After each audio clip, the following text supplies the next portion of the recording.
guys? Sports Runs on Diesel is back at you here. And now, I know, it is time to talk about the storylines of the NBA in the first half of the regular season here. Let's get down and into it, because right now, we know that there's no time in showtime right now in LA, as the LA Lakers are struggling, 27-31 on the season right now, ninth in the West.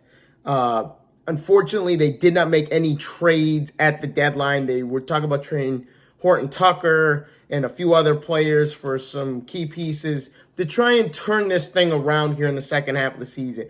And it has been absolutely atrocious for the LA Lakers, man. It has been so bad. They're 3-7 in their last 10. They're 9-18 on the road. Right now, they're going to be a play-in team right now. They're 4.5 games ahead of the San Antonio Spurs right now in the West in terms of being able to make the playoffs. But the big key thing is someone has to step out outside of LeBron James.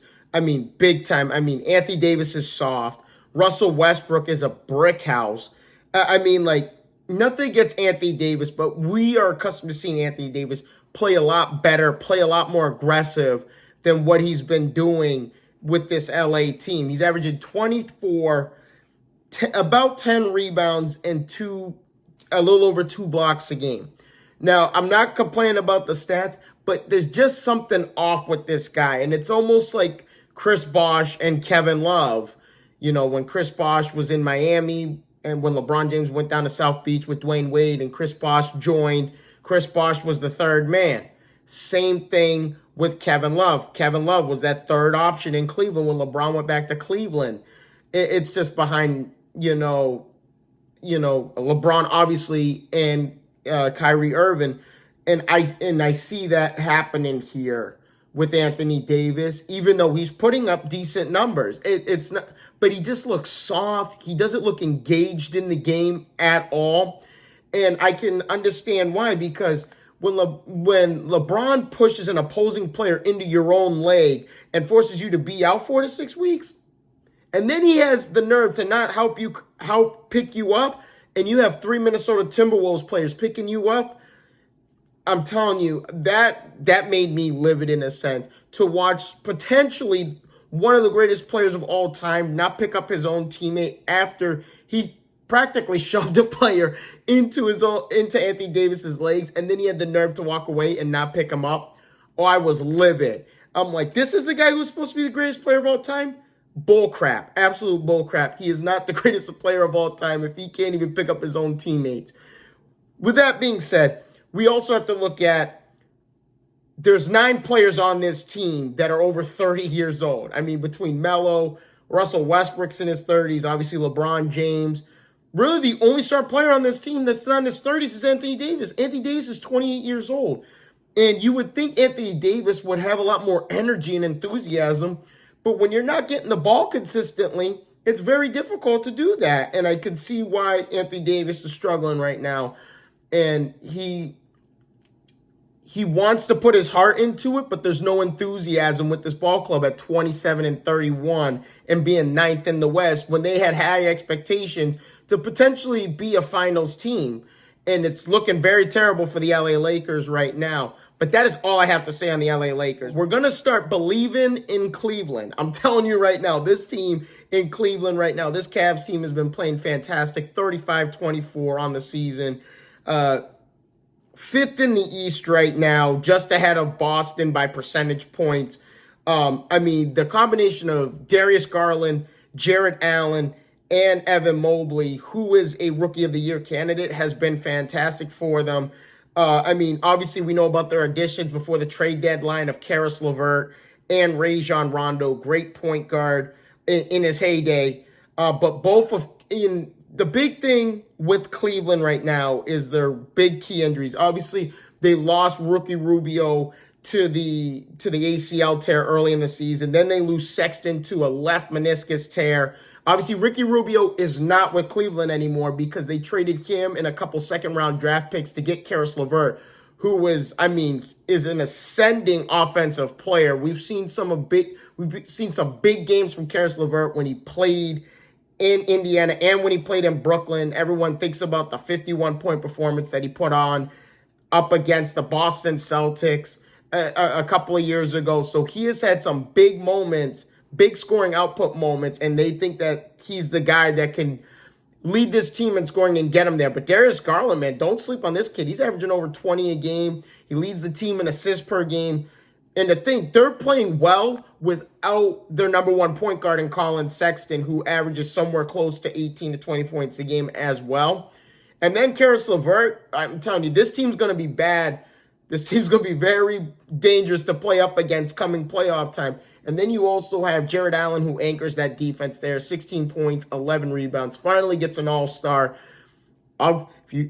Another topic we could talk about is the all-star snubs. I went off about Jaylen Brown to a couple of my friends because I thought Jaylen Brown should have been an all-star, and he got snubbed of it. But I get it. The all-star game was in Cleveland. Jared Allen, Darius Garland. I get it. I'm not mad about it, but you see what Jaylen Brown is doing right now. He's letting his game do the talking, and second time in 3 years, Jaylen Brown has been snubbed of the All-Star. But moving on from that, like I said, injuries have been plaguing the Cavs this year, losing some key players. And obviously, LeVert, Rondo, both out with a sprained foot. LeVert's out with that sprained foot. Rondo's out with that sprained toe, and they're both expected to miss a couple of weeks.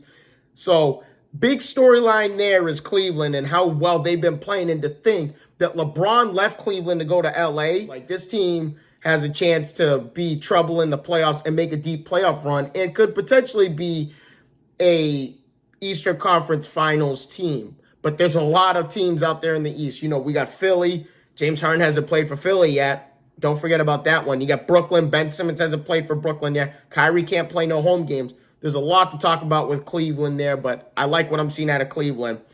And I tell you right now, there's nothing blue in Memphis. Moving on to our next storyline here. The Memphis Grizzlies here, third in the West at 41-20 on the season. This team has been fantastic, led by John Morant, MVP candidate. And to think John Morant's only making $9.6 million a year right now. That's what his salary is this year. That is unreal, and he's putting up big numbers, whether it's in the scoring column, in the assist game. They had that big winning streak early in the regular season, which put this team on the radar and put John Morant on the radar for early MVP candidate, and he's still in that race right now as we speak, averaging just under 27 a game, averaging 6 rebounds and just under 7 assists a game. He's been playing awesome for them. No one on this team averages 10 rebounds a game, and this team leads the NBA in rebounding. They average 49 rebounds a game, which is 2.5 rebounds more than the second-place team in the Boston Celtics. And they lead the NBA in rebounding.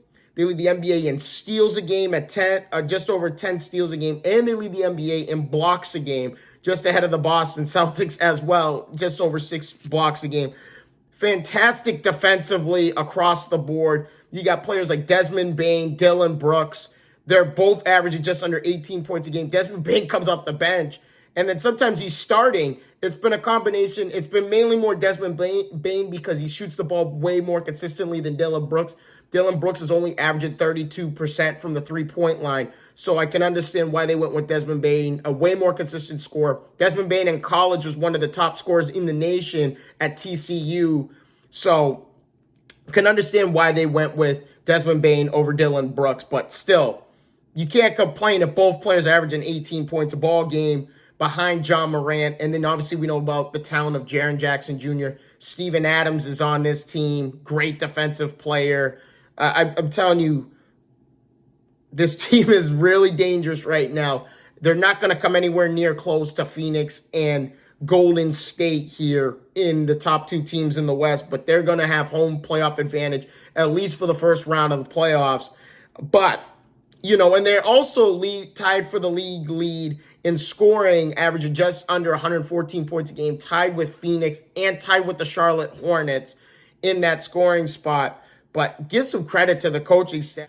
Last but not least, our last storyline, we got to talk about the vibrations in Beantown in Boston as the Celtics have come on as of late here, winning 10 out of their last 11. They've won 17 out of their last 21 games here, pretty much since January 1st, this team has been a completely different team. They're buying into Ime Udoka's system, especially Tatum and Jaylen Brown. And you have to think about Udoka's past. You have to think about where he's come from, what he came from. Udoka is a product of Greg Popovich. He was a former player and former assistant coach under Greg Popovich. And what was Greg Popovich most successful for? Ball movement. That's why you saw the San Antonio Spurs have, 17, 18 straight seasons of 50 or more wins, win 5 championships since 1999. I'm telling you right now, you see the fruits of the labor. You see what Boston's doing right now. Boston was in the bottom 5 in assists per game before the new year, and then all of a sudden, they flipped on a dime, and since January 1st, they're top 5 in assists per game. They're averaging somewhere around 27.5, 28 assists per game.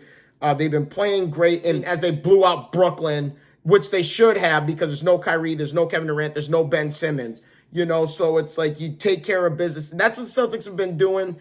Was a little unhappy they lost to Detroit that last game before the All-Star break, but it was good because I wanted to see how they responded after the 8-day break, the 8-day All-Star break, and see how they responded. They responded well with a W over Brooklyn, but this team is first in defensive efficiency since January 1st. They're second in rebounding, like I just mentioned earlier, only behind, obviously, the Memphis Grizzlies. Second in blocks behind the Memphis Grizzlies. Third in point differential. So they have the third best point differential across the league. They're averaging their wins by just under 6 points a game, plus 5.7.